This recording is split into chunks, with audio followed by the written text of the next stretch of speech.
Cerita diawali dengan seorang wanita cantik yang juga seorang model yang memiliki banyak uang. Saat itu ia sedang putus asa sebab ditinggal nikah oleh suaminya. Tapi ada seorang pria baik yang menolongnya. Masalah itu Jika hilangnya penglihatan hamba. Danu namanya, adalah seorang pria pedagang pinggir jalan yang telah menolong seorang wanita yang hampir tertabrak oleh motor. Ia sehingga buta karena menolong wanita tersebut, tapi ia tak merasa menjadi beban. Ini ujian dari Allah. Terus terang, menghadapi cobaan bisa melihat lagi. Intan namanya. Pagi ini ia memberikan beberapa uang pada Danu karena kemarin telah menyelamatkan dari tertabrak motor. Ia memberikan uang itu sebagai ganti rugi atas kebaikannya, tapi Danu menolaknya. Mengambil satu nikmat dan insya Allah aku akan baik-baik aja. Batal nikah, kamu tetap sabar. Gimana caranya sholat? Danu pun mengajak Intan untuk ke masjid untuk mengajarinya sholat karena Intan telah lupa caranya sholat. Aduh, ada-ada aja, masa lupa dengan caranya sholat ya? Karena ia terobsesi dengan uang yang begitu banyak hingga ia lupa. Silakan masuk. Tak sampai di situ, ia juga sholat di rumah dan dilihat oleh ibunya. Dan ibunya sangat terkejut kalau anaknya tiba-tiba sholat entah kena apa, hingga membuatnya bingung. Kok bisa jadi anaknya seperti ini yang biasa tidak mau sholat? kok tumben kamu sholat? Ibu kena buat ibu. Ada apa gitu? Danu hari ini berjualan kue keliling karena itu adalah pekerjaan sehari-harinya. Dengan matanya yang tidak bisa melihat lagi, tapi ia tetap semangat untuk berjualan, mencari sedikit rezeki. Lalu ada saja orang yang membeli dagangannya. Aduh. Abang pakai kerandaan apa pas bang? Pas. Si banyaknya bang ya. Di sisi lain, Intan yang melihat kalau uang dagangan dari si Danu telah diambil beberapa orang. Karena Danu yang tidak bisa melihat itu, jadi mereka mengambil kesempatan dari Danu untuk mengambil uangnya. Makan mereka tidak bayar.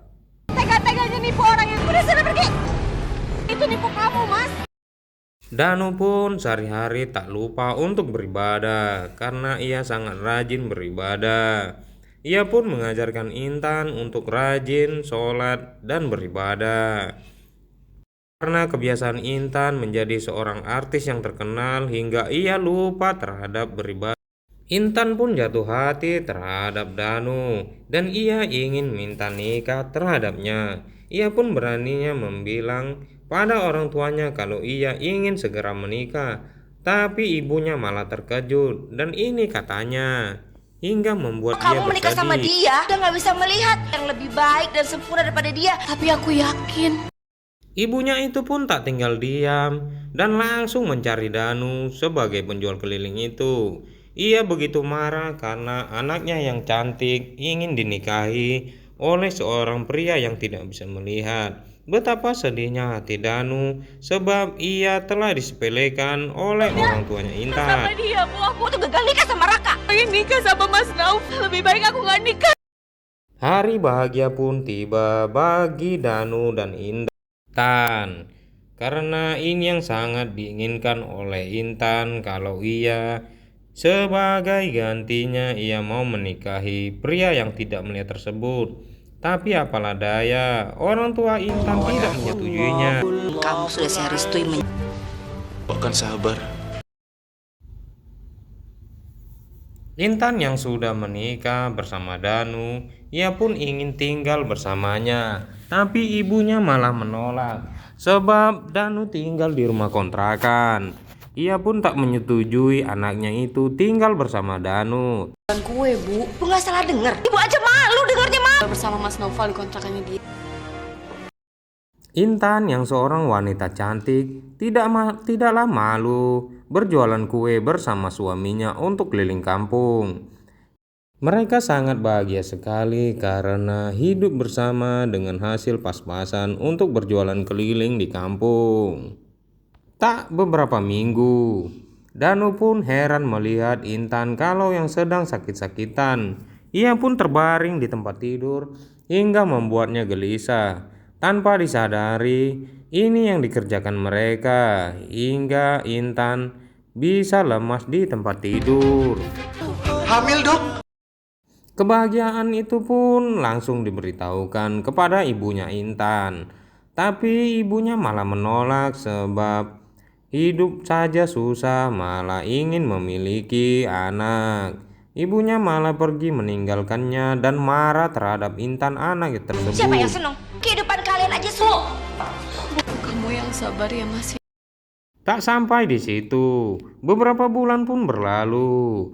Perut Intan pun sudah mulai membesar. Ia meminta bantuan ibunya kalau ia kekurangan dana kalau ingin melahirkan nanti, karena uang Intan ada pada ibunya tersebut. Tapi ibunya malah marah. Ibu yang biayain. Kamu harus berpisah sama suami kamu. Aku nggak mau pisah sama Mas Nov. Berkat kegigihan Intan, ia pun melahirkan seorang anak yang sehat sekali. Hari ini Intan sangat bingung karena anaknya tersebut susunya habis sebab suaminya belum saja pulang untuk membelikan susu untuk anaknya. Intan pun bergegas pergi. Setiba di jalan, ia pun menemui Danu suaminya. Alangkah bahagianya mereka karena Danu dagangannya hari ini habis semua. Hingga ia pun membelikan susu untuk anak kesayangan mereka. Intan pun sangat senang dan hilang rasa sedihnya. Susu buat anak kita. Tak lama kemudian, ibu Intan pun datang dengan membelikan banyak barang keperluan untuk perlengkapan bayi. Ya, untuk cucunya juga ya teman-teman. Ia pun membelikan beberapa susu. Ya, tak lain ia pun selalu menyepelekan Danu karena tak bisa melihat. Hari itu betapa terkejutnya mereka karena anak yang mereka sangat sayangi ini memiliki penyakit yang sangat parah, hingga mereka berdua pun sangat bingung harus memikirkan biaya berobat yang sangat Itu tidak mahal. mudah. Kenapa begitu banyak cowok? Itu harus kuat. Intan dulunya adalah seorang model yang terkenal dan cantik. Ia pun memikirkan kalau harus membantu suaminya dengan ikhlas. Ia untuk mencari uang tambahan untuk biaya berobat anaknya. Tapi suaminya malah marah. Mau jadi model lagi aja Mas. Pokoknya aku nggak setuju kok. Aku tuh nggak ada niatan anak kita, Mas. Sabar dan tawakal.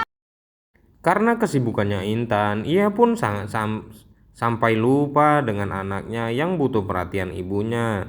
Danu terlihat gelisah sekali sebab istrinya itu jarang pulang tepat waktu karena kesibukannya di luar. Tapi ya demi kebutuhan anaknya yang membutuhkan banyak biaya. Ngap, apa kata orang? Intan mau dibawa kemana, Bu? Keesokan hari, entah apa yang terjadi pada Danu. Badannya pun gatal-gatal entah sebab apa. Sudah ia kekurangan ekonomi, ia malah terkena musibah, badannya yang gatal-gatal, membuat istrinya marah kepadanya. Tapi mau gimana lagi? Intan dan ibunya pun datang karena Intan ingin meminta pisah terhadap suaminya karena suaminya tidak bisa mencari uang lebih untuk membiayai biaya rumah tangga mereka, hingga beli susu pun Danu kesusahan. Kamu sabar ya. Bisa sabar ngadepin semua ini. Aku bisa sama kamu, Karin. Kan lebih terjamin sama aku. Melihat Intan dan anaknya pergi meninggalkan Danu, Danu pun bergegas mengejarnya. Lalu tiba-tiba Danu terjatuh dan ia tertidur di lantai. Tanpa sengaja, kejadian itu pun dilihat oleh masyarakat sekitar, hingga mereka pun menolong Danu membawanya ke rumah sakit. Betapa bahagianya Danu karena ia sudah bisa melihat kembali. Ia pun lalu mendatangi Intan di tempat kerjanya dan mengajaknya kembali padanya. Tapi Intan tidak mau kembali lagi pada suaminya karena ia tidak mau hidup susah, sehingga ia melihat hal ini. Tanpa disengaja, ada seseorang pasangan yang memiliki suami yang tidak bisa melihat juga. Ia merasa sangat bahagia karena mereka berdua menerima apa adanya yang suaminya tidak bisa melihat, tapi tidak pernah putus asa. Suamiku. Bergegaslah Intan datang ke rumah Danu untuk meminta maaf kepada suaminya bahwa ia selama ini telah lupa dan meninggalkan suaminya yang tidak bisa melihat itu. Ia sangatlah menyesal. Lalu Danu pun memaafkan istrinya sebab ia telah sadar atas ketabahan Danu. Ia pun menjadi seorang pengusaha yang sukses dan memiliki seorang istri cantik yang menerima ia apa adanya. Jadi beginilah teman-teman, kalau seorang istri bisa menerima kita apa adanya. Sekian.